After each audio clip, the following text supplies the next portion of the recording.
tey dañ fi daje woon ak ñi nga xam ne ñooy responsable Benno Bokk Yaakaar ñu tuddee ko une rencontre entre les leaders pour ñu waxtaanee li ñu bokk muy coalition Benno Bokk Yaakaar. dañu jëm ci ay élections législatives mais jógee également ci ay élections yoo xam ne dañ ko perte ñun ndaw ñi nag ñu toog def jàngat bi bu ñu defee jàngat bi ñu gis ne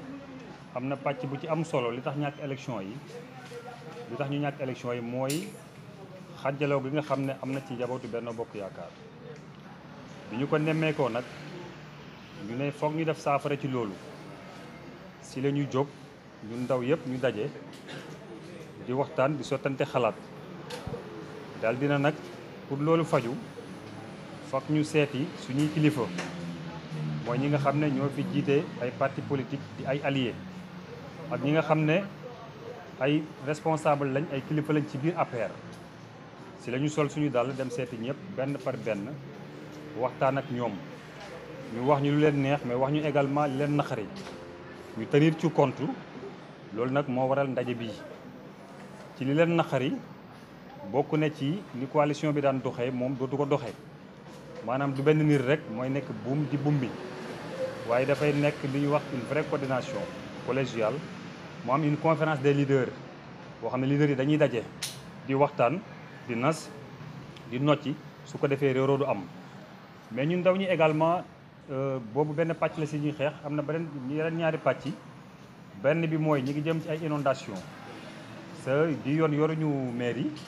ñu gis ne duñ ko bàyyee maire bi fi nekk liñ daan def équipe mobile bi ko def sa bokkoon si ñun dañ leen di renforcer utal leen ay moyens yu raw yi ñu yoroon su ko defee ñu mën di taxaw askan bi di leen soulager di ko def ci turu Benno Bokk Yaakaar guddi ak bëccëg mais également ndaw ñi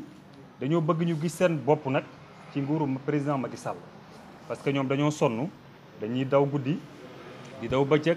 di jël ay initiative waaye ba léegi retombé ak avantage yi nga xam te ne nii moom moo am ci nguur gi vraiment jeunes yi bénéficié wuñu si Diamaguène Sicap Mbao bokk loolu moo tax ñu bëgg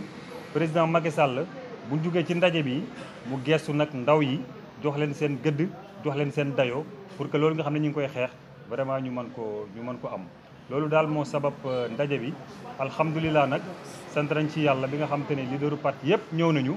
kilifay APR yi ñëw nañu donc ñu def ko ndaje bu mucc ayib waxtaanee def ko pootu biiru néeg su ko defee nag bu ñu génnee ñu def une résolution finale boo xam te ni mooy tënk li nga xam ne moom lañ ci doon waxtaanee tey. soobee dinañ ko gagné ci Diamaguène Sicap Mbao loolu moom nekkul sax loo xam te ni dañ ci xel ñaar parce que yàlla dimbal nañu dajale na war nañ suñu njaboot ñun ndaw ñi taxaw nañu temm pour porter combat bi xeex bi dugg si nit ñi dès à présent waxtaan ak ndaw yi waxtaan ak mag ñi yëpp nga xam ne merewoon nga sa bokk ci Benno Bokk Yaakaar ñu jëli la mais également def une très bonne pré-campagne def campagne. taxawaay bi ñuy xaar wax naa ko c'est vrai que am nañu mairie boo xam te ne bokkul ak ñun fu ñu jëm waaye ñun danañ ci am taxawaay bu am solo boo xam ne dañ koy def ci turu Benno Bokk Yaakaar ñun ndaw ñi danañu def lu ñuy def si turu bannière bi Benno Bokk Yaakaar danañu taxaw askan bi dinañ leen jàppale ci ay moto pompe dinañ ŋàcc dinañ taxaw seen wet suñu tunee daal dinañ ñu gis dinañ leen ut ay moyens yu am solo yoo xam te ni suñuy kilifa danañ ñu si jàppale su ko defee ñu mën a doté ñi nga xam te ni ñoo ko daan def sa bokkoon si ñun ñu gën di ko def mais également ñu renforcer leen en ressources humaines su ko defee vraiment ñu mën a soulager population bi mais ci trou Benno Bokk Yaakaar nag la ñu koy defee maire bi moom dañu ko bàyyi bu soobee yàlla. waaw mais loolu la ñuy ñaan je pense que am na ci ay avancées yoo xam te ni gouvernement bi def na ko fi parce que ku ne xam na ne inondation nag gënoon na métti liggéey gis nañ ne ba léegi mi ngi ci commune bi fi ñuy wax ak yow ni liggéey yaa ngi fi mais teewul doyul ñi ngi la woo di ñaan président de la République ak gouvernement bi vraiment ñu gën a bàyyi xel inondation ci Diamaguène Sicap Mbao parce que askan wi ñi si loru bari nañ wax dëgg fa yàlla comme ni nga ko waxee ñu mën a am une solution définitive nag su ko defee nit ñi bu tawatee vraiment nit ñi mën a tëdd nelaw c'est vrai que du loo xam ne benn fan lay ñaar c'est tout un processus mais xam nañ ne état mën na ko sa gis nañ ne mi ngi si jéego yooyu li ñu gën a sonal mooy tali Maam Jaara bi sa gis nañ ne état bi pare na pour defal tali Maam Jaara boobu ak ay canalisation donc jàpp nañ ne daal état bi dina continuer def ay efforts pour que ñu soulager population Diamaguène Sicap Mbao ci inondation bi. Cet après-midi, nous nous sommes réunis entre jeunes et leaders de la coalition Benno Bokk Yaakaar suite à la défaite de notre coalition aux dernières élections locales. Comme vous le savez, la commune de Diamaguène Sicap Mbao est l'une des plus importantes des 12 communes du département de Pikine. Maintenant, la jeunesse a évalué ces élections et a tiré les conséquences. Et les résultats ont montré que la dispersion et les listes parallèles nous a coûté cette défaite au niveau de la commune. C'est pourquoi la jeunesse de Benno Bokk Yakaar a entamé une démarche depuis quelques semaines pour rencontrer tous les leaders de la coalition Benno Bokk Yakaar à se retrouver sur l'essentiel. C'est pourquoi cet après-midi, tous les partis politiques sans distinction se sont réunis autour d'une table pour parler des perspectives et éviter ce qu'on pourrait appeler une cohabitation à l'Assemblée nationale. La stratégie, c'est que après avoir rencontré les leaders, tout le monde s'est tombé d'accord que les listes parallèles et la dispersion des leaders nous a amené cette défaite.